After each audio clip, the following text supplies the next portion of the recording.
পুরুষাঙ্গের দৈর্ঘ্য এবং প্রস্থ বৃদ্ধি সার্জারি ইদানিং খুবই জনপ্রিয় একটি প্রসিডিউর।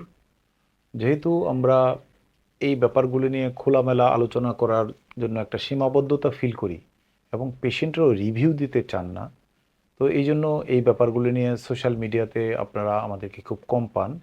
আমাদের বেশ কিছু ভিডিও আছে অনেক আগের। তো এই পুরুষাঙ্গ বৃদ্ধি এবং পুরুষাঙ্গের দৈর্ঘ্য বৃদ্ধি এবং প্রস্থ বৃদ্ধির জন্য ইদানিং প্রচুর পেশেন্ট এসে থাকেন এবং তারা খুব স্যাটিসফাইড থাকেন এই সার্জারিটার পরে। আমাদের কাছে যতগুলি সার্জারি হয় তার মধ্যে মানে পেশেন্ট যখন খুব বেশি স্যাটিসফাইড থাকে এরকম ৩টি সার্জারি যদি আমরা বলি তাহলে এটা একটা। এবং এই পুরুষাঙ্গের দৈর্ঘ্য বৃদ্ধি বা প্রস্থ বৃদ্ধির যে সার্জারি, সেটা যেহেতু লোকাল অ্যানেস্থেসিয়া দিয়ে করা হয় এজন্য এবং পেশেন্ট সাথে সাথে উঠে চলে যেতে পারে, এটা এই সার্জারি এর প্রতি মানুষের আকর্ষণের আরও একটা কারণ। এবং এইটাতে হসপিটালে কোনো ধরনের স্টে করতে হয় না, অজ্ঞান করতে হয় না। এবং পুরুষাঙ্গের দৈর্ঘ্য বৃদ্ধি কতটা হবে এটা কিন্তু আমরা পেশেন্ট যখন আমাদের সাথে আসে কনসাল্ট করেন তখন তার পুরুষাঙ্গটা এক্সামিন করে আমরা বলে দিই যে এতটুকু বৃদ্ধি পাবে, এবং গার্থটাও আমরা বলি যে এতটুকু বৃদ্ধি পাবে। এবং কেউ যদি চান, আপনারা চাইলে সার্জারির আগে এবং পরে বৃদ্ধিটা আপনারা দেখে নিতে পারবেন।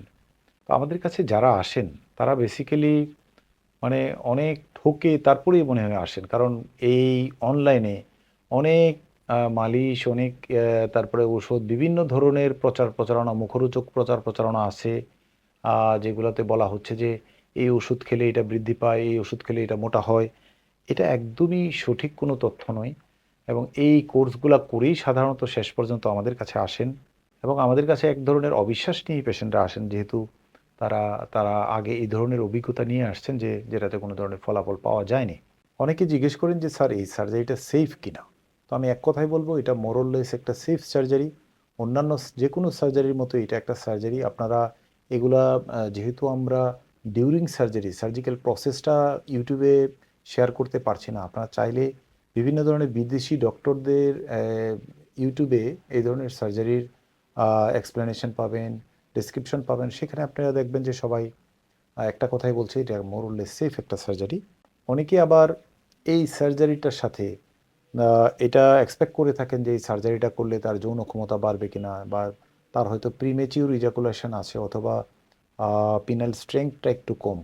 তো আমরা একটা কথা পরিষ্কারভাবে বলতে চাই, এই সার্জারির সাথে এই ধরনের ইমপ্রুভমেন্টের কোনো সম্পর্ক নাই।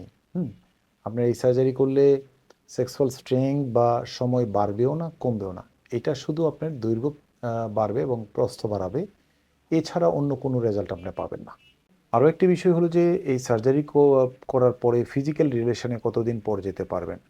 আপনি যদি শুধু দৈর্ঘ্য বৃদ্ধি করতে চান তাহলে সেই ক্ষেত্রে 3 সপ্তাহ পরেই আপনি ফিজিক্যাল রিলেশনে যেতে পারবেন। আর যদি ফ্যাট দিয়ে আপনি এটা প্রস্থ বৃদ্ধি করতে চান সেক্ষেত্রে 6 সপ্তাহ বা 1.5 মাস পরে আপনি ফিজিক্যাল রিলেশনে যেতে পারবেন। আবার অনেকে জিজ্ঞেস করেন যে এটার স্থায়িত্ব কতদিন, নাকি এটা অস্থায়ী কোনো পদ্ধতি, আমার বিভিন্ন সেশন নিতে হবে কিনা। না, এটি একটি স্থায়ী পদ্ধতি এবং আপনি যতটুকু দৈর্ঘ্য বৃদ্ধি করা হবে ঠিক ততটুকুই আজীবন থাকবে। এবং প্রস্থ আমরা যেটুকু বৃদ্ধি করব, যে কোনো জায়গায় শরীরের যে কোনো জায়গায় ফ্যাট ট্রান্সফার করলে যে রেজাল্টটা পাবেন এক্ষেত্রেও ঠিক একই রেজাল্ট পাবেন। অর্থাৎ আপনার 50% ফ্যাট অ্যাবজর্ব হয়ে যাবে আর 50% ফ্যাট থেকে যাবে। এই জন্য আমরা একটু ফ্যাটটা যখন ট্রান্সফার করি একটু বেশি পরিমাণ ট্রান্সফার করে থাকি, যাতে 50% চলে যাওয়ার পরেও একটা মোটামুটি ভালো ভলিউম থাকে।